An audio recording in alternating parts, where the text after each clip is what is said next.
HCI ನ್ಯೂಸ್ಗೆ ಸ್ವಾಗತ. ನಾನು ಪ್ರಿಯಾ. ಈಗ ಹೆಡ್ಲೈನ್ಸ್. ರಾಜ್ಯದ ಪ್ರಗತಿಗೆ ಶಿಕ್ಷೆ ನೀಡುವ ರೀತಿಯಲ್ಲಿ ಕೇಂದ್ರದ ನಡೆ, ಕರ್ನಾಟಕಕ್ಕೆ ನಿರಂತರ ಅನ್ಯಾಯ, ಜಿಲ್ಲಾ ಉಸ್ತುವಾರಿ ಸಚಿವ ಕೃಷ್ಣ ಬೈರೇಗೌಡ ಆಕ್ರೋಶ. ಜಿಲ್ಲೆಯಲ್ಲಿ ಸಂಭ್ರಮದ ಗಣರಾಜ್ಯೋತ್ಸವ ಆಚರಣೆ, ವೇದಿಕೆಯಲ್ಲಿ ಕೇಂದ್ರ ಸರ್ಕಾರದ ವಿರುದ್ಧ ಸಚಿವರ ವಾಗ್ದಾಳಿ, ರಾಜ್ಯಗಳ ಶಕ್ತಿ ಕುಂದಿಸಿದ್ರೆ ದೇಶದ ಪ್ರಗತಿ ಅಸಾಧ್ಯ ಎಂದ ಕೃಷ್ಣ ಬೈರೇಗೌಡ. ಆಲೂಗೆಡ್ಡೆ ಬೆಳೆಗೆ ಜೀವ ತುಂಬುವ ಪ್ರಯತ್ನ, 2 ದಿನಗಳ ಆಲೂಗೆಡ್ಡೆ ಮೇಳದ ಆಯೋಜನೆ, ಸಿರಿಧಾನ್ಯ ಹಬ್ಬಕ್ಕೆ ಚಾಲನೆ ನೀಡಿದ ಸಚಿವರು. ರಾಜ್ಯದ ಪ್ರಗತಿಗೆ ಶಿಕ್ಷೆ ನೀಡುವ ರೀತಿಯಲ್ಲಿ ಕೇಂದ್ರ ಸರ್ಕಾರ ನಡೆದುಕೊಳ್ಳುತ್ತಿದೆ ಎಂದು ಆರೋಪಿಸಿ ಮಹದಾಯಿ, ಕಳಸಾ ಬಂಡೂರಿ, ಮೇಕೆದಾಟು ಸೇರಿದಂತೆ ಪ್ರಮುಖ ಜಲ ಯೋಜನೆಗಳಿಗೆ ಅನುಮತಿ ನೀಡದೆ ರೈತರಿಗೆ ಮತ್ತು ರಾಜ್ಯಕ್ಕೆ ಭಾರಿ ಅನ್ಯಾಯ ಮಾಡುತ್ತಿದೆ ಎಂದು ಕಂದಾಯ ಹಾಗೂ ಜಿಲ್ಲಾ ಉಸ್ತುವಾರಿ ಸಚಿವ ಕೃಷ್ಣ ಬೈರೇಗೌಡ ಅವರು ಕೇಂದ್ರ ಸರ್ಕಾರದ ವಿರುದ್ಧ ತೀವ್ರ ಆಕ್ರೋಶ ವ್ಯಕ್ತಪಡಿಸಿದರು. ನಗರದಲ್ಲಿ ಮಾಧ್ಯಮದೊಂದಿಗೆ ಮಾತನಾಡಿ, ತಮಿಳುನಾಡಿನ ಅರ್ಜಿಯನ್ನು ಸುಪ್ರೀಂ ಕೋರ್ಟ್ ತಿರಸ್ಕರಿಸಿದ್ರೂ ಕೂಡ ಮೇಕೆದಾಟು ಯೋಜನೆಗೆ ಕೇಂದ್ರ ಸರ್ಕಾರ ಅನುಮತಿ ನೀಡುತ್ತಿಲ್ಲ. ಇದು ಕುಡಿಯುವ ನೀರು ಮತ್ತು ರೈತರ ಬದುಕಿಗೆ ಧಕ್ಕೆ ತರುವ ನಡೆ ಎಂದು ಕಿಡಿಕಾರಿದ್ರು. ಭದ್ರಾ ಮೇಲ್ದಂಡೆ ಯೋಜನೆಗೆ 5,000 ಕೋಟಿ ರೂಪಾಯಿ ನೀಡುವುದಾಗಿ ಘೋಷಣೆ ಮಾಡಿದ್ರೂ 1 ರೂಪಾಯಿಯನ್ನು ಬಿಡುಗಡೆ ಮಾಡಿಲ್ಲ ಎಂದು ಆರೋಪಿಸಿದ್ರು. ಹಣಕಾಸು ಆಯೋಗ ರಾಜ್ಯಕ್ಕೆ 11,495 ಕೋಟಿ ರೂಪಾಯಿ ನೀಡಲು ಶಿಫಾರಸು ಮಾಡಿದ್ರೂ ಕೇಂದ್ರ ಸರ್ಕಾರ 1 ಪೈಸೆಯನ್ನು ನೀಡಿಲ್ಲ. ಜಲಜೀವನ್ ಮಿಷನ್ ಅಡಿ 14,000 ಕೋಟಿ ರೂಪಾಯಿ ಬಾಕಿ ಇದೆ. ಮಹಾತ್ಮ ಗಾಂಧಿ ರಾಷ್ಟ್ರೀಯ ಉದ್ಯೋಗ ಖಾತ್ರಿ ಯೋಜನೆಯನ್ನ ದುರ್ಬಲಗೊಳಿಸಿ ಬಡವರ ಕೈಯಿಂದ ಉದ್ಯೋಗವನ್ನು ಕಸಿದುಕೊಳ್ಳುವ ಕೆಲಸ ಮಾಡುತ್ತಿದೆ ಎಂದು ಸಚಿವರು ಆರೋಪಿಸಿದರು. ಎನ್ಡಿಎ ಸರ್ಕಾರ ಅಧಿಕಾರಕ್ಕೆ ಬಂದ ನಂತರ ಪ್ರಧಾನಮಂತ್ರಿ ಆವಾಸ್ ಯೋಜನೆ, ಪಿಂಚಣಿ ಯೋಜನೆ ಸೇರಿದಂತೆ ಯಾವುದೇ ಯೋಜನೆಗಳಲ್ಲಿ ಸಹಾಯಧನ ಹೆಚ್ಚಳವಾಗಿಲ್ಲ. ಕಳೆದ 12 ವರ್ಷಗಳಲ್ಲಿ ಮನೆ ಕಟ್ಟುವ ವಸ್ತುಗಳ ಬೆಲೆ 2 ಪಟ್ಟು ಹೆಚ್ಚಾದರೂ ಸಹಾಯಧನ ಮಾತ್ರ ಅದೇ ಮಟ್ಟದಲ್ಲೇ ಉಳಿದಿದೆ. ಆಶಾ ಕಾರ್ಯಕರ್ತೆಯರು, ಅಂಗನವಾಡಿ ಕಾರ್ಯಕರ್ತೆಯರು ಮತ್ತು ಅಡುಗೆ ಸಹಾಯಕಿಯರ ಗೌರವಧನವನ್ನ 1 ರೂಪಾಯಿಯೂ ಹೆಚ್ಚಳ ಮಾಡಿಲ್ಲ ಎಂದು ಅಸಮಾಧಾನ ವ್ಯಕ್ತಪಡಿಸಿದರು. ಇದೇ ವೇಳೆ ರಾಜ್ಯದ ಗ್ಯಾರಂಟಿ ಯೋಜನೆಗಳ ಬಗ್ಗೆ ಮಾತನಾಡಿದ ಸಚಿವರು, ಹಾಸನ ಜಿಲ್ಲೆಯಲ್ಲಿ ಗೃಹಲಕ್ಷ್ಮಿ ಯೋಜನೆಯಡಿ 4.41 ಲಕ್ಷ ಮಹಿಳೆಯರಿಗೆ 2,019 ಕೋಟಿ ರೂಪಾಯಿ ನೇರವಾಗಿ ವರ್ಗಾವಣೆಯಾಗಿದೆ ಎಂದು ತಿಳಿಸಿದರು. ಗೃಹಜ್ಯೋತಿ ಯೋಜನೆಯಡಿ 5,40,717 ಕುಟುಂಬಗಳಿಗೆ 517 ಕೋಟಿ ರೂಪಾಯಿ ವಿದ್ಯುತ್ ಬಿಲ್ ಪಾವತಿಸಲಾಗಿದೆ. ಶಕ್ತಿ ಯೋಜನೆಯಡಿ ಹಾಸನ ಜಿಲ್ಲೆಯಲ್ಲಿ 19.67 ಕೋಟಿ ಪ್ರಯಾಣಿಕರು ಉಚಿತವಾಗಿ ಪ್ರಯಾಣಿಸಿದ್ದು 472 ಕೋಟಿ ರೂಪಾಯಿ ವೆಚ್ಚವಾಗಿದೆ ಎಂದರು. 5 ಗ್ಯಾರಂಟಿ ಯೋಜನೆಗಳ ಮೂಲಕ ರಾಜ್ಯದಲ್ಲಿ 1,12,000 ಕೋಟಿ ರೂಪಾಯಿ ನೇರವಾಗಿ ಜನರ ಖಾತೆಗೆ ವರ್ಗಾವಣೆಯಾಗಿದ್ದು, ಇದು ಜಗತ್ತಿನಲ್ಲೇ ಅಪರೂಪದ ಸಾಧನೆ. ಇದರಿಂದಲೇ ಕರ್ನಾಟಕ ತಲಾ ಆದಾಯದಲ್ಲಿ ದೇಶದಲ್ಲಿ ನಂಬರ್ 1 ಸ್ಥಾನಕ್ಕೆ ತಲುಪಿದೆ ಎಂದರು. ಗ್ಯಾರಂಟಿ ಯೋಜನೆಗಳ ಕಾರಣದಿಂದಾಗಿ ಜಿಎಸ್ಟಿ ಸಂಗ್ರಹದಲ್ಲಿ ಇತರೆ ರಾಜ್ಯಗಳಂತೆ ಕರ್ನಾಟಕದಲ್ಲಿ ಕುಸಿತವಾಗಿಲ್ಲ ಎಂದು ಸ್ಪಷ್ಟಪಡಿಸಿದರು. 2023ರಲ್ಲಿ ರಾಜ್ಯದಲ್ಲಿ ಭೀಕರ ಪ್ರವಾಹ ಸಂಭವಿಸಿದಾಗ ಕೇಂದ್ರ ಸರ್ಕಾರ 1 ರೂಪಾಯಿಯನ್ನು ನೆರವು ನೀಡಲಿಲ್ಲ. ಅನಿವಾರ್ಯವಾಗಿ ಸುಪ್ರೀಂ ಕೋರ್ಟ್ ಮೆಟ್ಟಿಲೇರಬೇಕಾಯಿತು. ನ್ಯಾಯಾಲಯದ ಹಸ್ತಕ್ಷೇಪದಿಂದ 3,454 ಕೋಟಿ ರೂಪಾಯಿ ಪರಿಹಾರ ಲಭಿಸಿತು. ಆದರೆ ಪ್ರತಿ ಬಾರಿಯೂ ಕೋರ್ಟ್ ಮೆಟ್ಟಿಲೇರಲು ಸಾಧ್ಯವಿಲ್ಲ ಎಂದು ಬೇಸರ ವ್ಯಕ್ತಪಡಿಸಿದರು. ರಾಜ್ಯಗಳ ಪ್ರಗತಿಗೆ ಕೇಂದ್ರ ಸರ್ಕಾರ ಪ್ರೋತ್ಸಾಹ ನೀಡಬೇಕು, ಶಿಕ್ಷೆ ಕೊಡಬಾರದು. ಗಣರಾಜ್ಯೋತ್ಸವದ ದಿನವಾದರೂ ಕೇಂದ್ರ ಸರ್ಕಾರಕ್ಕೆ ಈ ಸತ್ಯ ಮನವರಿಕೆಯಾಗಲಿ ಎಂದು ಕೃಷ್ಣ ಬೈರೇಗೌಡ ಹೇಳಿದರು. ಕೇಂದ್ರ ಸರ್ಕಾರ ರಾಜ್ಯಗಳ ಪಾಲಿನ ತೆರಿಗೆ ಹಣ ಕಡಿತ ಮಾಡಿದರೆ ಅದು ಕರ್ನಾಟಕದ ಮೇಲೆ ನಡೆಯುವ ಅತಿ ದೊಡ್ಡ ಅನ್ಯಾಯವಾಗುತ್ತದೆ ಎಂದು ಸ್ಪಷ್ಟಪಡಿಸಿದರು. ಇದೇ ವೇಳೆ ಸಂಸದ ಶ್ರೇಯಸ್ ಎಂ ಪಟೇಲ್, ಹೂಡಾ ಅಧ್ಯಕ್ಷ ಪಟೇಲ್ ಶಿವಪ್ಪ, ಜಿಲ್ಲಾಧಿಕಾರಿ ಕೆಎಸ್ ಲತಾಕುಮಾರಿ, ಎಸ್ಪಿ ಶುಭಾನ್ವಿತಾ, ಜಿಲ್ಲಾ ಪಂಚಾಯಿತಿ ಮುಖ್ಯ ಕಾರ್ಯನಿರ್ವಹಣಾಧಿಕಾರಿ ಬಿಆರ್ ಪೂರ್ಣಿಮಾ ಇತರರು ಉಪಸ್ಥಿತರಿದ್ದರು. HCI news Haasan. ಕರ್ನಾಟಕ 1 ರೂಪಾಯಿ ನಾವು ಕೇಂದ್ರಕ್ಕೆ ತೆರಿಗೆ ಕಟ್ಟಿದರೆ ನಮಗೆ ವಾಪಸ್ ಬರೋದು 13 ಪೈಸಾ. ರಿಪೀಟ್ ಮಾಡ್ತೇನೆ, ಯಾಕೆಂದರೆ ನಾವು 1000 ಬಾರಿ ಹೇಳಿದರೂ ಕೆಲವರಿಗೆ ಅದು ಕೇಳಿಸೋದಿಲ್ಲ. ನಮ್ಮ ಧ್ವನಿ, ನಮ್ಮ ಭಾಷೆಯಲ್ಲಿ ಏನೋ ಸಮಸ್ಯೆ ಇದೆ. ಕರ್ನಾಟಕ ಕೇಂದ್ರಕ್ಕೆ 1 ರೂಪಾಯಿ ತೆರಿಗೆ ಕಟ್ಟಿದರೆ ಕರ್ನಾಟಕಕ್ಕೆ ವಾಪಸ್ ಬರೋದು 13 ಪೈಸಾ. ನಮ್ಮ ತೆರಿಗೆಯಲ್ಲಿ ನಮ್ಮ ಪಾಲೆಷ್ಟು 13 ಪೈಸಾ. ಬೇರೆ ರಾಜ್ಯಗಳು 1 ರೂಪಾಯಿ ಕಟ್ಟಿದರೆ ಅವರಿಗೆ 2 ರೂಪಾಯಿ ಕೊಡ್ತೀರಾ, 4 ರೂಪಾಯಿ ಕೊಡ್ತೀರಾ, ಕೆಲವು ರಾಜ್ಯಗಳಿಗೆ 7 ರೂಪಾಯಿ ಕೊಡ್ತೀರಾ. ಇದು ನ್ಯಾಯನಾ ಸ್ವಾಮಿ? ಅವ್ರಿಗೆ ಎಷ್ಟಾದರೂ ಕೊಡಿ. ಇನ್ನೊಬ್ಬರ ಬಗ್ಗೆ ಅಸೂಯೆ ಪಡೋ ಮನುಷ್ಯ ನಾವಲ್ಲ. ಕನ್ನಡಿಗರ ಗುಣ ಅಲ್ಲ ಅದು. ನನಗೆ ಇನ್ನೊಬ್ಬರ ಬಗ್ಗೆ ಅಸೂಯೆ ಇಲ್ಲ.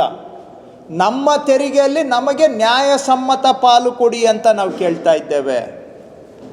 ಮಾನ್ಯ ನರೇಂದ್ರ ಮೋದಿಯವರು ಅವರು ಮುಖ್ಯಮಂತ್ರಿಗಳಾಗಿದ್ದಾಗ ಹೇಳಿದ್ದಾರೆ, ರೂಪಾಯಿಗೆ ರೂಪಾಯಿ ನಾವು ಕಟ್ಟೋ ತೆರಿಗೆ ನಮ್ಮ ರಾಜ್ಯಕ್ಕೆ ವಾಪಸ್ ಕೊಡಿ ಅಂತ ಅವರೇ ಭಾಷಣ ಮಾಡಿದ್ದಾರೆ. ವಿಡಿಯೋ ಇದೆ, ತಾವು ತೆಗೆದು ನೋಡಿ, ಇಲ್ಲ ಅಂದರೆ ಕಳಿಸ್ಕೊಡ್ತೇನೆ.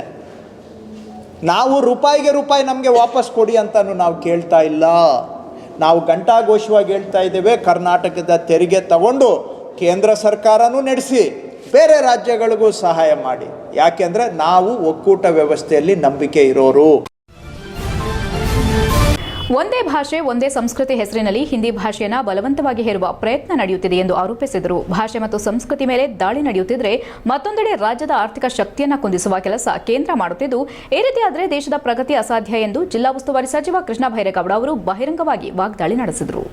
ನಗರದ ಜಿಲ್ಲಾ ಕ್ರೀಡಾಂಗಣದ ಹಾಕಿ ಮೈದಾನದಲ್ಲಿ 77ನೇ ಗಣರಾಜ್ಯೋತ್ಸವವನ್ನು ಸೋಮವಾರ ಅದ್ದೂರಿಯಾಗಿ ಆಚರಿಸಲಾಯಿತು. ಜಿಲ್ಲಾ ಉಸ್ತುವಾರಿ ಮತ್ತು ಕಂದಾಯ ಸಚಿವ ಕೃಷ್ಣ ಬೈರೇಗೌಡ ಅವರು ಮಹಾತ್ಮ ಗಾಂಧೀಜಿ ಮತ್ತು ಅಂಬೇಡ್ಕರ್ ಭಾವಚಿತ್ರಕ್ಕೆ ಪುಷ್ಪಾರ್ಚನೆ ನಂತರ ಧ್ವಜಾರೋಹಣ ನೆರವೇರಿಸಿ ಗಣರಾಜ್ಯೋತ್ಸವದ ಸಂದೇಶ ನೀಡಿದ್ರು. ಕೇಂದ್ರದ ವಿರುದ್ಧ ನೇರ ಆರೋಪಿಸಿ ಕೇಂದ್ರ ಸರ್ಕಾರದ ವಿರುದ್ಧ ತೀವ್ರ ಹಾಗೂ ನೇರ ವಾಗ್ದಾಳಿ ನಡೆಸಿದ್ರು. ವೈವಿಧ್ಯಮಯತೆಯೇ ಭಾರತದ ನಿಜವಾದ ಶಕ್ತಿ, ಹಲವು ಭಾಷೆಗಳು, ಹಲವು ಸಂಸ್ಕೃತಿಗಳು ನಮ್ಮ ದೇಶದ ಅಸ್ತಿತ್ವ. ಆದರೆ ಕೇಂದ್ರ ಸರ್ಕಾರ ಒಂದೇ ಭಾಷೆ, ಒಂದೇ ಸಂಸ್ಕೃತಿ, ಒಂದೇ ಧರ್ಮವನ್ನು ಬಲವಂತವಾಗಿ ಹೇರಲು ಹೊರಟಿದೆ. ಇದು ಸಂವಿಧಾನದ ಆತ್ಮದ ಮೇಲೆಯೇ ದಾಳಿ ಎಂದು ಕಿಡಿಕಾರಿದ್ರು. ಹಿಂದಿ ಭಾಷೆಯನ್ನು ವ್ಯವಸ್ಥಿತವಾಗಿ ದೇಶದ ಮೇಲೆ ಹೇರಲಾಗುತ್ತಿದೆ. ಹಿಂದೆ ಇದಕ್ಕೆ ವಿರುದ್ಧವಾಗಿ ದೇಶಾದ್ಯಂತ ಭಾರೀ ಚಳವಳಿಗಳು ನಡೆದಿದ್ದವು. ಆದರೆ ಇಂದು ಮೌನವಾಗಿ ಹಂತ ಹಂತವಾಗಿ ಈ ಹೇರಿಕೆ ನಡೆಯುತ್ತಿದೆ. ಇದು ಅಪಾಯಕಾರಿ ಪ್ರವೃತ್ತಿ ಎಂದು ಎಚ್ಚರಿಸಿದರು. ಭಾಷೆ, ಸಂಸ್ಕೃತಿಯ ಜೊತೆಗೆ ಆರ್ಥಿಕ ದಾಳಿ, ಇದು ಕೇವಲ ಭಾಷೆ ಮತ್ತು ಸಂಸ್ಕೃತಿಯ ಮೇಲಿನ ದಾಳಿ ಮಾತ್ರವಲ್ಲದೆ ರಾಜ್ಯಗಳ ಆರ್ಥಿಕ ಶಕ್ತಿ ಮೇಲೂ ದಾಳಿಯೂ ಹೌದು ಎಂದು ಸಚಿವರು ಹೇಳಿದರು. ಕರ್ನಾಟಕವನ್ನ ಕೇಂದ್ರ ಸರ್ಕಾರ ಅಕ್ಷಯ ಪಾತ್ರೆಯಂತೆ ಬಳಸಿಕೊಳ್ಳುತ್ತಿದೆ.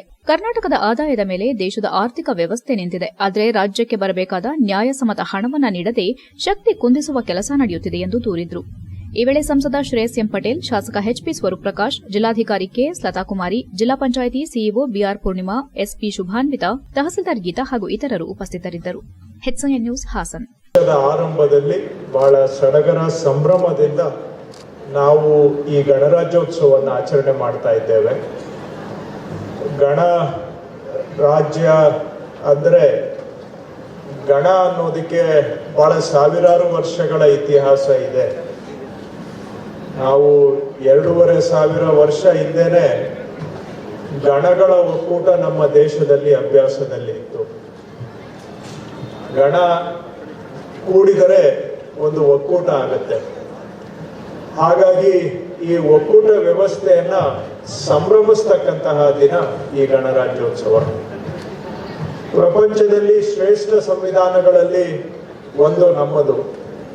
ಆ ಸಂವಿಧಾನವನ್ನ ನಮಗೆ ನಾವು ಸಮರ್ಪಣೆ ಮಾಡಿಕೊಂಡು ಅದನ್ನ ಪರಿಪಾಲನೆ ಮಾಡೋದಕ್ಕೆ ಬದ್ಧತೆಯನ್ನ ಮೂಡಿಸಿದಂತಹ ದಿನ ಗಣರಾಜ್ಯ. HCN ನ್ಯೂಸ್ನಲ್ಲಿ ಈಗ ಒಂದು ಪುಟ್ಟ ಬ್ರೇಕ್.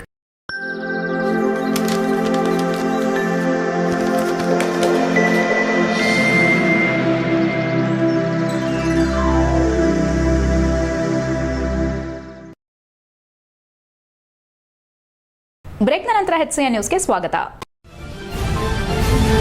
ಆಲೂಗೆಡ್ಡೆ ಬೆಳೆಗೆ ಹಾಸನ ಜಿಲ್ಲೆ ದೇಶದಲ್ಲೇ ಪ್ರಸಿದ್ಧಿ ಪಡೆದಿದ್ದರೂ ಕಳೆದ 10 ವರ್ಷಗಳಿಂದ ಈ ಬೆಳೆ ವಿಸ್ತೀರ್ಣ ಗಣನೀಯವಾಗಿ ಕುಸಿದಿದೆ. ಆಲೂಗೆಡ್ಡೆ ಬೆಳೆಗೆ ಪುನಃ ಉತ್ತೇಜನ ನೀಡುವ ಉದ್ದೇಶದಿಂದ ಮೇಳವನ್ನು ಆಯೋಜಿಸಲಾಗಿದೆ ಎಂದು ಜಿಲ್ಲಾ ಉಸ್ತುವಾರಿ ಹಾಗೂ ಕಂದಾಯ ಸಚಿವ ಕೃಷ್ಣ ಬೈರೇಗೌಡ ಹೇಳಿದರು. ನಗರದ ಕೆಎಸ್ಆರ್ಟಿಸಿ ಬಸ್ ನಿಲ್ದಾಣದ ಸಮೀಪ ಜಿಲ್ಲಾಡಳಿತ, ಜಿಲ್ಲಾ ಪಂಚಾಯತ್ ಮತ್ತು ತೋಟಗಾರಿಕೆ ಇಲಾಖೆಯಿಂದ ಆಯೋಜಿಸಲಾದ ಆಲೂಗೆಡ್ಡೆ ಮೇಳ ಮತ್ತು ಕೃಷಿ ಇಲಾಖೆಯಿಂದ ಸಿರಿಧಾನ್ಯ ಹಬ್ಬ ಮತ್ತು ವಾಣಿಜ್ಯ ಮೇಳವನ್ನು ಉದ್ಘಾಟಿಸಿ ಅವರು ಮಾತನಾಡಿದರು. ಆಲೂಗೆಡ್ಡೆ ಮೇಳ, ಸಿರಿಧಾನ್ಯ ಪ್ರದರ್ಶನ ಮತ್ತು ಕೃಷಿ ಯಂತ್ರೋಪಕರಣಗಳ ಪ್ರದರ್ಶನ ಒಂದೇ ಸೂರಿನ ಅಡಿ ರೈತರಿಗೆ ಅರಿವು, ಜಾಗೃತಿ ಮತ್ತು ನವೀನ ತಂತ್ರಜ್ಞಾನದ ಮಾಹಿತಿ ನೀಡುವ ವೇದಿಕೆಯಾಗಿದೆ. ರೈತರು ಇದರ ಸಂಪೂರ್ಣ ಪ್ರಯೋಜನ ಪಡೆಯಬೇಕು ಎಂದರು. ಆಲೂಗೆಡ್ಡೆ ಬೆಳೆಯನ್ನು ಉಳಿಸಿಕೊಳ್ಳುವುದು ಅತ್ಯಂತ ಅಗತ್ಯವಾಗಿದೆ. ಬಿತ್ತನೆ ವಿಧಾನ, ರೋಗ ನಿಯಂತ್ರಣ, ಕಟಾವು ಮತ್ತು ಸಂಗ್ರಹಣೆಯ ನವೀನ ತಂತ್ರಜ್ಞಾನಗಳ ಬಗ್ಗೆ ಒಂದೇ ಸ್ಥಳದಲ್ಲಿ ಮಾಹಿತಿ ನೀಡುತ್ತಿರುವುದು ಈ ಮೇಳದ ವಿಶೇಷತೆ ಎಂದರು. ಇದರಿಂದ ರೈತರು ವೈಜ್ಞಾನಿಕವಾಗಿ ಬೆಳೆ ಬೆಳೆಯಲು ಸಹಕಾರಿಯಾಗಲಿದೆ ಎಂದರು. ಸಿರಿಧಾನ್ಯಗಳಿಗೆ ಸಾವಿರಾರು ವರ್ಷಗಳ ಇತಿಹಾಸವಿದ್ದು ಅವು ಅತ್ಯಂತ ಪೌಷ್ಟಿಕ ಆಹಾರಗಳಾಗಿವೆ. ಸಿರಿಧಾನ್ಯ ಬೆಳೆಗಳಿಗೆ ಹೆಚ್ಚಿನ ನೀರಾವರಿ ಅಗತ್ಯವಿಲ್ಲ. ಸಾಧಾರಣ ಮಳೆಯಲ್ಲೇ ಉತ್ತಮ ಬೆಳೆಯ ಸಾಧ್ಯತೆ ಇದೆ. ಬೆಳೆ ಬೆಳೆಯಲು ಖರ್ಚು ಕಡಿಮೆ ಮತ್ತು ಪರಿಸರದ ಮೇಲೆ ದುಷ್ಪರಿಣಾಮ ಕಡಿಮೆ ಇರುವುದರಿಂದ ರೈತರು ಸಿರಿಧಾನ್ಯ ಬೆಳೆಗೆ ಹೆಚ್ಚಿನ ಆದ್ಯತೆ ನೀಡಬೇಕೆಂದು ಸಲಹೆ ನೀಡಿದರು. ಕೂಲಿ ಕಾರ್ಮಿಕರ ಕೊರತೆಯನ್ನು ನಿವಾರಿಸಲು ಕೃಷಿಯಲ್ಲಿ ಯಂತ್ರೋಪಕರಣಗಳ ಬಳಕೆ ಅಗತ್ಯವಾಗಿದೆ. ಯಂತ್ರೋಪಕರಣಗಳನ್ನು ಅಳವಡಿಸಿಕೊಂಡು ಕೃಷಿಯನ್ನು ಲಾಭದಾಯಕವಾಗಿ ನಡೆಸಬಹುದು. ಆಲೂಗೆಡ್ಡೆ ಮೇಳ ಹಾಗೂ ಸಿರಿಧಾನ್ಯ ಹಬ್ಬವನ್ನು ರೈತರು ಮತ್ತು ಸಾರ್ವಜನಿಕರು ಸದುಪಯೋಗ ಪಡೆದುಕೊಳ್ಳಬೇಕೆಂದು ಸಚಿವರು ಕರೆ ನೀಡಿದರು. ಈ ವೇಳೆ ಜಿಲ್ಲೆಯ ವಿವಿಧ ತಾಲೂಕುಗಳಲ್ಲಿ ನವೀನ ತಂತ್ರಜ್ಞಾನ ಅಳವಡಿಸಿಕೊಂಡು ಮಾದರಿ ಕೃಷಿ ಮಾಡುತ್ತಿರುವ ರೈತರನ್ನ ಸನ್ಮಾನಿಸಲಾಯಿತು. ಕಾರ್ಯಕ್ರಮದಲ್ಲಿ ಸಂಸದ ಶ್ರೇಯಸ್ ಪಟೇಲ್, ಶಾಸಕ ಸ್ವರೂಪ್ ಪ್ರಕಾಶ್, ಜಿಲ್ಲಾಧಿಕಾರಿ ಕೆಎಸ್ ಲತಾಕುಮಾರಿ, ಜಿಲ್ಲಾ ಪಂಚಾಯಿತಿ ಮುಖ್ಯ ಕಾರ್ಯನಿರ್ವಹಣಾ ಅಧಿಕಾರಿ ಪೂರ್ಣಿಮಾ, ಜಿಲ್ಲಾ ಪೊಲೀಸ್ ವರಿಷ್ಠಾಧಿಕಾರಿ ಶುಭಾನ್ವಿತಾ ಸೇರಿದಂತೆ ಇತರರು ಉಪಸ್ಥಿತರಿದ್ದರು. HCN news Hassan. ಆಲೂಗಡ್ಡೆ ಮೇಳ ಹಾಗೂ ಜೊತೆಗೆ ಸಿರಿಧಾನ್ಯ ಸಾವಯವ ಹಬ್ಬವನ್ನು ಕೂಡ ಇಲ್ಲಿ ಹಮ್ಮಿಕೊಂಡಿದ್ದಾರೆ. ಭಾಳ ಒಳ್ಳೇದೇನಪ್ಪ ಅಂದರೆ ಇವರು ಆಲೂಗಡ್ಡೆದೇ ಸಪ್ರೇಟ್ ಮಾಡ್ತಾರೆ, ಸಿರಿಧಾನ್ಯದ್ದು ಸಪ್ರೇಟ್ ಮಾಡ್ತಾರೆ, ಆಮೇಲೆ ಯಂತ್ರೋಪಕರಣಗಳದ್ದು ಸಪ್ರೇಟು. ಇದರಿಂದ ರೈತರಿಗೆ ಅನುಕೂಲ ಆಗಲ್ಲ. ಇವತ್ತು ಒಂದೇ ಕಾರ್ಯಕ್ರಮದಲ್ಲಿ ಎಲ್ಲವನ್ನೂ ಸೇರಿಸಿ ಮಾಡಿರೋದ್ರಿಂದ ರೈತರಿಗೆ ಹೆಚ್ಚು ಸ್ವಲ್ಪ ಒಂದು ಕಡೆ ಬಂದರೆ ಎಲ್ಲದ್ರ ಬಗ್ಗೆನೂ ಅರಿವು, ಜಾಗೃತಿ, ಮಾಹಿತಿ ಸಿಗುತ್ತೆ. ಸೊ ಹಾಗಾಗಿ ಎರಡೂ ಇಲಾಖೆಯವರು ಕೂಡಿ ಮಾಡಿರೋದು ಭಾಳ ಒಳ್ಳೆಯ ಕೆಲಸ. ಆಲೂಗಡ್ಡೆಯಲ್ಲಿ ಹಾಸನ ಭಾಳ ಹೆಚ್ಚು ಉತ್ಪಾದನೆ ಆಗ್ತಾ ಇತ್ತು. ದೇಶದಲ್ಲೇ ಆಲೂಗಡ್ಡೆಗೆ ಒಂದು ಪಾಯಿಂಟು ಹಾಸನ ಇತ್ತು. ಆದರೆ ಕಳೆದ ಒಂದು 10 ವರ್ಷಗಳಿಂದ ವರ್ಷ ಆಲೂಗಡ್ಡೆ ಬೆಳೆಯುವಂಥದ್ದು ಕಡಿಮೆ ಆಗಿದೆ. ಹಾಸನ ಜಿಲ್ಲೆಯಲ್ಲಿ ಸುಮಾರು ಜನ ರೈತರು ಆಲೂಗಡ್ಡೆಯಿಂದ ಜೀವನ ಮಾಡಿದಂಥ ರೈತರು ಇದ್ದಾರೆ. ಸೊ ಈಗ ವಿಸ್ತೀರ್ಣ ಬೆಳೆಯೋದು ಎಲ್ಲ ಕಡಿಮೆ ಆಗಿದೆ. ಏನಾದರೂ ಮಾಡಿ. ಬೇಲೂರು ತಾಲೂಕು ರಾಷ್ಟ್ರೀಯ ಹಬ್ಬಗಳ ಆಚರಣಾ ಸಮಿತಿ ವತಿಯಿಂದ 77ನೇ ಗಣರಾಜ್ಯೋತ್ಸವದ ಅಂಗವಾಗಿ ಆಚರಣೆಯನ್ನು ಅತ್ಯಂತ ಸಂಭ್ರಮ ಸಡಗರದಿಂದ ಆಚರಿಸಲಾಯಿತು. ತಾಲೂಕು ರಾಷ್ಟ್ರೀಯ ಹಬ್ಬಗಳ ಆಚರಣಾ ಸಮಿತಿ ವತಿಯಿಂದ ಆಯೋಜಿಸಲಾಗಿದ್ದ 77ನೇ ಗಣರಾಜ್ಯೋತ್ಸವದಲ್ಲಿ ಧ್ವಜಾರೋಹಣ ನೆರವೇರಿಸಿ ಮಾತನಾಡಿದ ತಾಲೂಕು ದಂಡಾಧಿಕಾರಿ ಶ್ರೀಧರ್ ಕಂಕನವಾಡಿ, ಭಾರತವು ಬ್ರಿಟಿಷರ ಆಳ್ವಿಕೆಯಿಂದ ಮುಕ್ತಗೊಂಡ ನಂತರ ದೇಶದ ಸಮಗ್ರ ಅಭಿವೃದ್ಧಿಗೆ ಅಗತ್ಯವಾದ ಸಂವಿಧಾನವನ್ನು ಸಂವಿಧಾನ ಶಿಲ್ಪಿ ಡಾ ಬಿಆರ್ ಅಂಬೇಡ್ಕರ್ ಅವರ ನೇತೃತ್ವದಲ್ಲಿ ರಚಿಸಲಾಗಿದ್ದು 1950ರ ಜನವರಿ 26ರಂದು ಜಾರಿಗೆ ಬಂದ ಈ ಐತಿಹಾಸಿಕ ದಿನವೇ ಗಣರಾಜ್ಯೋತ್ಸವ ಎಂದು ತಿಳಿಸಿದರು. ಧ್ವಜವಂದನೆ ಸ್ವೀಕರಿಸಿ ಮಾತನಾಡಿದ ಶಾಸಕ ಎಚ್ಕೆ ಸುರೇಶ್, ಜಗತ್ತಿನಲ್ಲೇ ಅತ್ಯಂತ ದೊಡ್ಡ ಮತ್ತು ಶ್ರೇಷ್ಠ ಸಂವಿಧಾನವಾಗಿರುವ ಭಾರತದ ಸಂವಿಧಾನ ಜಾರಿಗೆ ಬಂದ ದಿನವೇ ಗಣರಾಜ್ಯೋತ್ಸವ ಎಂದರು. ಡಾ ಬಿಆರ್ ಅಂಬೇಡ್ಕರ್ ಅವರು ರಚಿಸಿದ ಸಂವಿಧಾನವು ಕಳೆದ 77 ವರ್ಷಗಳಿಂದಲೂ ತನ್ನ ಶಕ್ತಿ, ಘನತೆ ಮತ್ತು ಮಹತ್ವವನ್ನು ಜಗತ್ತಿಗೆ ತೋರಿಸುತ್ತಾ ಬಂದಿದೆ ಎಂದು ಅಭಿಪ್ರಾಯಪಟ್ಟರು. ಚುನಾವಣೆ ಸಮಯದಲ್ಲಷ್ಟೇ ಅಲ್ಲದೆ ನಂತರವೂ ಕ್ಷೇತ್ರದ ಜನರಿಗಾಗಿ ನಿಷ್ಠೆಯಿಂದ ಸೇವೆ ಸಲ್ಲಿಸುತ್ತೇನೆ. ಸರ್ಕಾರದ ಆರ್ಥಿಕ ಪರಿಸ್ಥಿತಿ ಸವಾಲಿನಲ್ಲಿದ್ದರೂ ಈ ಕ್ಷೇತ್ರದ ಅಭಿವೃದ್ಧಿಗಾಗಿ ಸರ್ಕಾರದ ಮೇಲೆ ಒತ್ತಡ ಹಾಕಿ ಅನುದಾನ ತರುವ ಕೆಲಸ ಮಾಡುತ್ತಿದ್ದೇನೆ ಎಂದರು. ಇದೇ ವೇಳೆ ಪುರಸಭೆ ಅಧ್ಯಕ್ಷೆ ಉಷಾ ಸತೀಶ್ ಹಾಗೂ ಯೋಜನಾ ಪ್ರಾಧಿಕಾರದ ಅಧ್ಯಕ್ಷ ಸೈಯದ್ ತೌಫಿಕ್ ಶುಭ ನುಡಿಗಳನ್ನು ತಿಳಿಸಿದರು. ಈ ವೇಳೆ ಪುರಸಭೆ ಸದಸ್ಯರಾದ ತೀರ್ಥಕುಮಾರಿ, ಜಮೀಲಾ, ಅಕ್ರಂ, ಜಮಾಲ್, ಫಯಾಜ್, ಕೆಡಿಪಿ ಸದಸ್ಯೆ ಸೌಮ್ಯ ಆನಂದ್, ಬಿಇಒ ಭಾಗ್ಯಮ್ಮ, ವೃತ್ತ ನಿರೀಕ್ಷಕ ರೇವಣ್ಣ, ಮುಖ್ಯಾಧಿಕಾರಿ ಬಸವರಾಜ್ ಶಿಗ್ಗಾವಿ, ಪತ್ರಕರ್ತರ ಸಂಘದ ಅಧ್ಯಕ್ಷ ಬಿಬಿ ಶಿವರಾಜ್, ಕೆಡಿಪಿ ಸದಸ್ಯರು, ಕನ್ನಡಪರ ಸಂಘಟನೆಯ ಮುಖಂಡರು ಉಪಸ್ಥಿತರಿದ್ದರು. HIN news, Belur. ಬೇಲೂರಿನ ಇತಿಹಾಸದಲ್ಲಿ 23ರ ನಂತರ ಪ್ರಶಸ್ತಿ ಪುರಸ್ಕೃತರು ಸಾಮಾಜಿಕ ಮತ್ತೆ ಕೃಷಿ ಯಾವುದೇ ಒಂದು ಇದರಲ್ಲೂ ಸಹ ಅರ್ಜಿಗಳನ್ನ ಬಂದಂಥದ್ದನ್ನ ಯಾವುದೇ ಪಕ್ಷ, ಜಾತಿ, ಧರ್ಮ ಇಲ್ಲಂಗೆ ಅವರನ್ನ ಗೌರವಿಸ್ತಕ್ಕಂಥ ಕೆಲಸವನ್ನ ನಮ್ಮ ಆಯ್ಕೆ ಸಮಿತಿ ಮಾಡಿ ಇವತ್ತು ಅರ್ಜಿ ಆಗ್ತಕ್ಕಂಥ ಏನು 5 ಜನ ಸಾರ್ವಜನಿಕರ ಕ್ಷೇತ್ರದಲ್ಲಿ ಆಗ್ತಕ್ಕಂಥವ್ರನ್ನ ಒಂದಲ್ಲ ಒಂದು ರೀತಿಯಲ್ಲಿ ಕೆಲಸವನ್ನ ಮಾಡಿದಂಥದ್ದು. ಬಹುಶಃ ಅಂಥವ್ರನ್ನು ಸಹ ಗೌರವಿಸ್ತಕ್ಕಂಥ ಕೆಲಸ ನಮ್ಮದಾಗಿದೆ. ಇವತ್ತು ಹೆಚ್ಐಎನ್ ನ್ಯೂಸ್ನಲ್ಲಿ ಈಗ ಒಂದು ಪುಟ್ಟ ಬ್ರೇಕ್.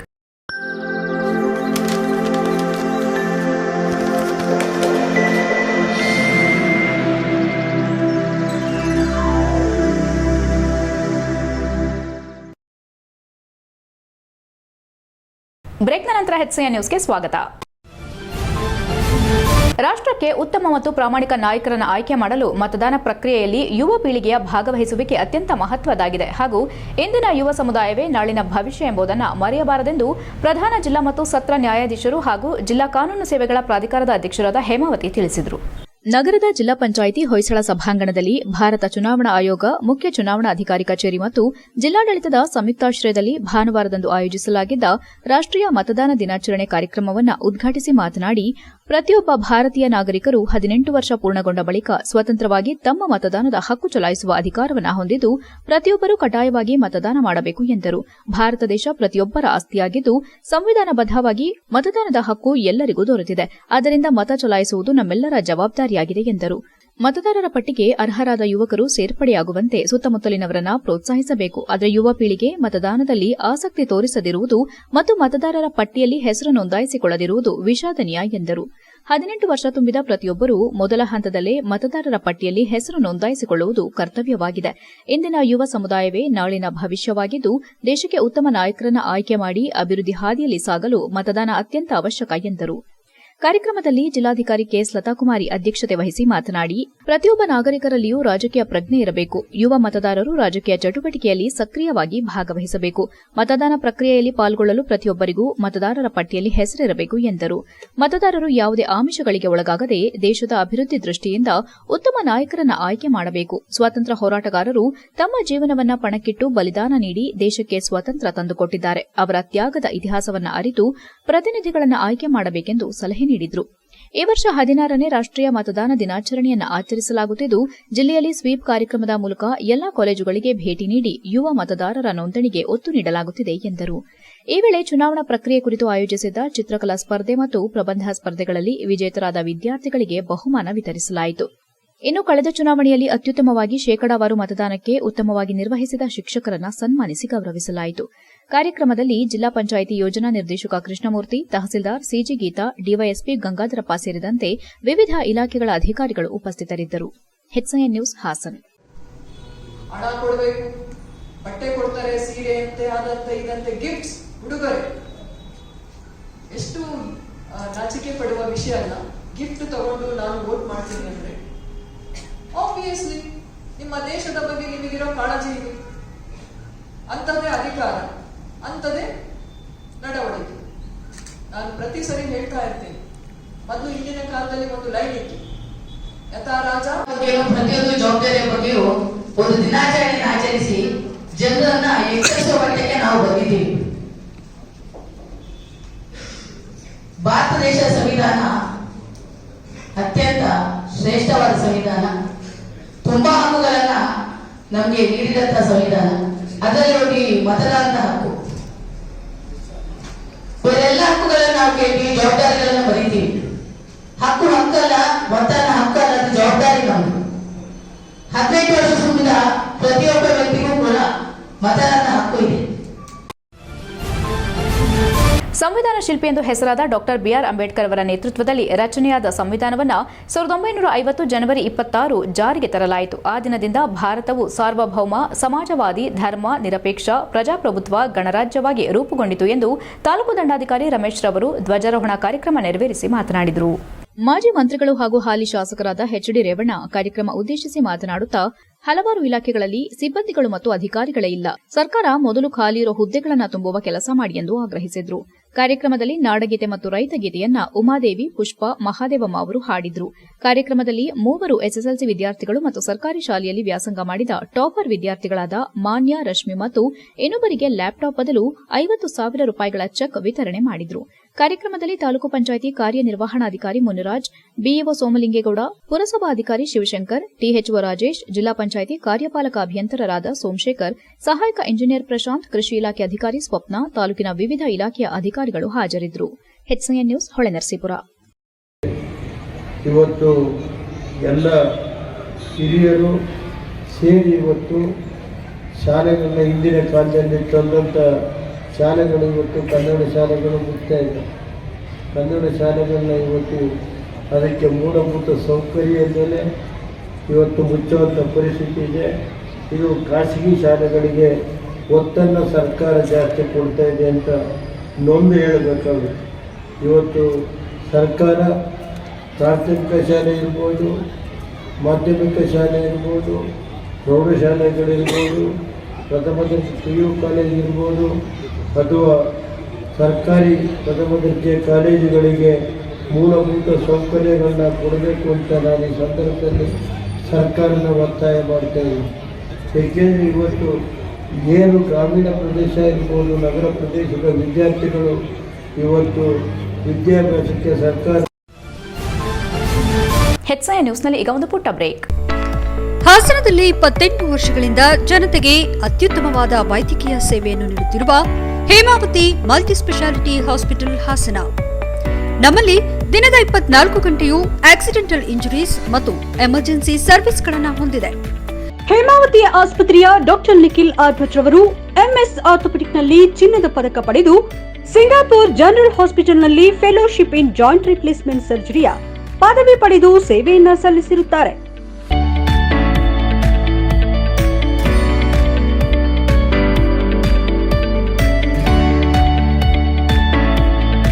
ನಮ್ಮಲ್ಲಿ ಆಂಬ್ಯುಲೆನ್ಸ್ ಸೇವೆಯೂ ಲಭ್ಯ.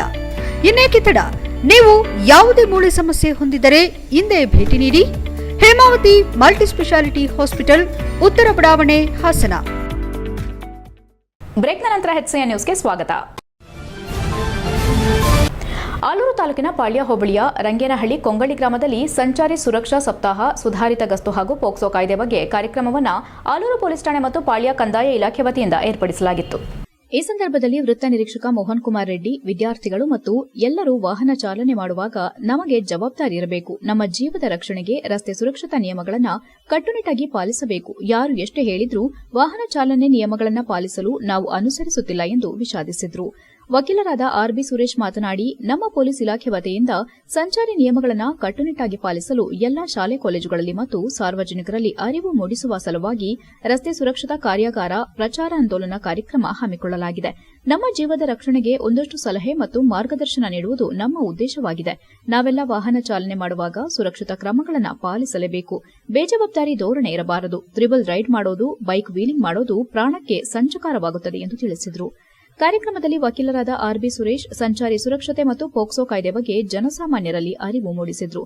ಕಾರ್ಯಕ್ರಮದಲ್ಲಿ ಉಪ ತಹಸೀಲ್ದಾರ್ ಪ್ರಭಾಕರ್, ಆಲೂರು ಠಾಣಾ police inspector Mohan Reddy, PDO Shambhulingappa, ಗ್ರಾಮ ಆಡಳಿತ ಅಧಿಕಾರಿ ಅಭಿಷೇಕ್, ಕರ್ನಾಟಕ ರಕ್ಷಣಾ ವೇದಿಕೆಯ ನಟರಾಜ್, ತಾಲೂಕು ಪಂಚಾಯಿತಿ ಮಾಜಿ ಉಪಾಧ್ಯಕ್ಷ ಉಮೇಶ್ ಕೊಂಗಳ್ಳಿ, ಬಿಜೆಪಿ ಮುಖಂಡ ಬಸವರಾಜ್, ಕಾಂಗ್ರೆಸ್ ಮುಖಂಡ ಸುರೇಶ್ ಕೊಂಗಳ್ಳಿ ಹಾಗೂ ಕೊಂಗಳ್ಳಿ ಮತ್ತು ರಂಗೇನಹಳ್ಳಿ ಗ್ರಾಮಸ್ಥರು ಕಾರ್ಯಕ್ರಮದಲ್ಲಿ ಭಾಗವಹಿಸಿದ್ರು. ಆಲೂರು ಠಾಣಾ ಬೀಟ್ ನಂಬರ್ 7ರ ಬೀಟ್ ಪೊಲೀಸ್ ಅಧಿಕಾರಿಗಳಾದ ಯೋಗೇಶ್ ಮತ್ತು ಮಂಜುನಾಥ್ ಕಾರ್ಯಕ್ರಮವನ್ನು ಆಯೋಜಿಸಿದ್ರು. HCN news Alur. ಇವತ್ತು ಈಗ two wheeler, most of two ವೀಲರ್ಗಳು ಇನ್ಶೂರೆನ್ಸ್ ಒಂದು 500 ರೂಪಾಯಿ ಒಳಗಡೆ ಇರ್ತದೆ. ಆದ್ರೆ ಫೈನ್ ಎಷ್ಟಿದೆ? 1000 ರೂಪಾಯಿ ಇದೆ. ಯಾವ್ದು ಒಳ್ಳೇದು? 500 ರೂಪಾಯಿ ಕೊಟ್ಟು ನಾವೇ ಮಾಡಿಸ್ಕೊಂಡ್ಬಿಟ್ರೆ ಒಳ್ಳೇದು. ಯಾರು ಫೈನು ಹಾಕಲ್ಲ, ಕೇಳೋದು ಇಲ್ಲ. ಹಂಗಾಗಿ ಎಲ್ಲರೂ ರಸ್ತೆ ಸುರಕ್ಷತಾ ನಿಯಮಗಳನ್ನ ಪಾಲನೆ ಮಾಡಿ, ಕುಡಿದು ಗಾಡಿಗಳನ್ನ ಓಡಿಸ್ಬೇಡಿ ದಯವಿಟ್ಟು. ಹಾಗೆ ಇವತ್ತು ಜಾಸ್ತಿ ಆಕ್ಸಿಡೆಂಟ್ ಆಗ್ತಾ ಇರೋದು ಮಕ್ಕಳು. ನಮ್ಮ ಮಕ್ಕಳು ಕೊನೆಯಲ್ಲಿ ಮತ್ತೊಮ್ಮೆ ಮುಖ್ಯಾಂಶಗಳು. ರಾಜ್ಯದ ಪ್ರಗತಿಗೆ ಶಿಕ್ಷೆ ನೀಡುವ ರೀತಿಯಲ್ಲಿ ಕೇಂದ್ರದ ನಡೆ, ಕರ್ನಾಟಕಕ್ಕೆ ನಿರಂತರ ಅನ್ಯಾಯ, ಜಿಲ್ಲಾ ಉಸ್ತುವಾರಿ ಸಚಿವ ಕೃಷ್ಣ ಬೈರೇಗೌಡ ಆಕ್ರೋಶ. ಜಿಲ್ಲೆಯಲ್ಲಿ ಸಂಭ್ರಮದ ಗಣರಾಜ್ಯೋತ್ಸವ ಆಚರಣೆ, ವೇದಿಕೆಯಲ್ಲಿ ಕೇಂದ್ರ ಸರ್ಕಾರದ ವಿರುದ್ಧ ಸಚಿವರ ವಾಗ್ದಾಳಿ, ರಾಜ್ಯಗಳ ಶಕ್ತಿ ಕುಂದಿಸಿದ್ರೆ ದೇಶದ ಪ್ರಗತಿ ಅಸಾಧ್ಯ ಎಂದ ಕೃಷ್ಣ ಬೈರೇಗೌಡ. ಆಲೂಗೆಡ್ಡೆ ಬೆಳೆಗೆ ಜೀವ ತುಂಬುವ ಪ್ರಯತ್ನ, 2 ದಿನಗಳ ಆಲೂಗೆಡ್ಡೆ ಮೇಳದ ಆಯೋಜನೆ, ಸಿರಿಧಾನ್ಯ ಹಬ್ಬಕ್ಕೆ ಚಾಲನೆ ನೀಡಿದ ಸಚಿವರು. ಇಷ್ಟೊತ್ತು ನೀವು ನೋಡಿದ್ದು ಹಾಸನದ ಸುದ್ದಿ ಅಂದ್ರೆ HCN ನ್ಯೂಸ್.